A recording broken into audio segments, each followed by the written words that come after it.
Today I'm going to cover with you the 8 steps I take when I do a measurement audit.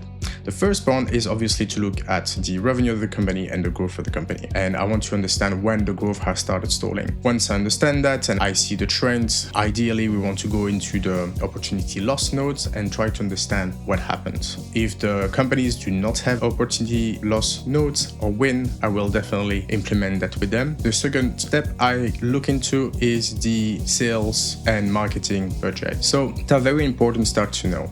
80% of buyers will pick a brand they already know before they starting the buying process.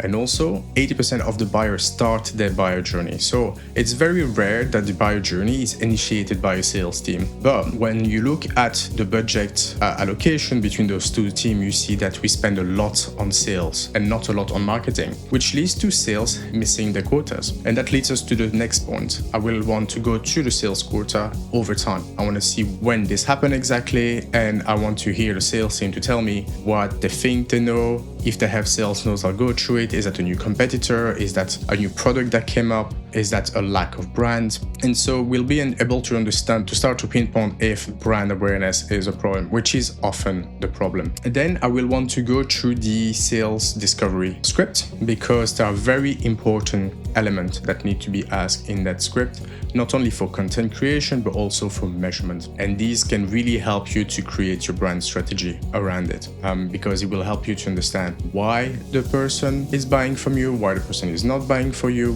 what are the main competitors, what are the main pain points, what are the strong points, and so on. And all of this can be very helpful, not only for the product team, but also for the marketing team. Because if the prospect has worries or questions and you cover this in your content, then you have the chance to reduce the sales cycle and increase the conversion rate. Then I will look into the budget allocation of marketing. The reason is because most of the teams overinvest in lead capture. So 5% of your ICP is in market at any given time, and 80% of those 5% are going to pick a brand they already know. So if you spend the majority of your budget on lead creation and not brand, you are set for failure. And so most of B2B companies do that. And so instead, what we want to do, we want to flip the script. We want to spend more on brand, less on lead creation, and then we want to have our sales team meeting the quota and see that growth rate of the company increasing.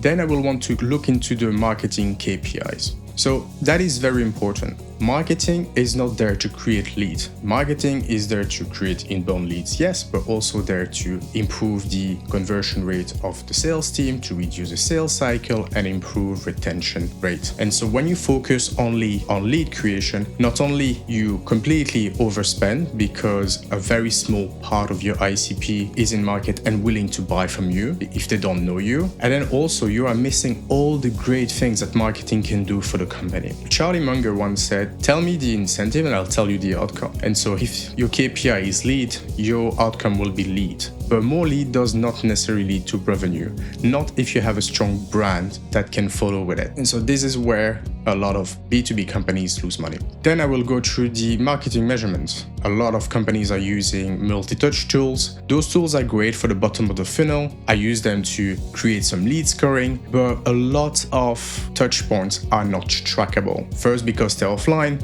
two, because they happen on an iPhone. And so for the top of the funnel, those tools are very misleading. When the majority of your focus should be on brand, MTA is not a great tool. Then the other problem is, as Charlie Munger said, tell me the incentive, I'll tell you the outcome. If you start to evaluate your marketing teams with a multi-touch tool, what they're more likely to do is that they're going to start to try to have more touches rather than really focusing on what drives revenue. And then the most important part is the sales and marketing collaboration in two ways. The first is, do they have a unified measurement model, or do they have something on one side and then a marketing touch attribution on the other side? And second, do they talk together? We want to make sure that the marketing has all the assets they need to create great content online, the sales pain points, everything that's coming from the script, making sure that the marketing has that regularly in case there are changes, and making sure that sales understand the impact of marketing on the bottom line. And that is it for the 8 steps. It's just the beginning, but this is a great start, and this can really help you to start to pinpoint the problems you have in the growth of your company.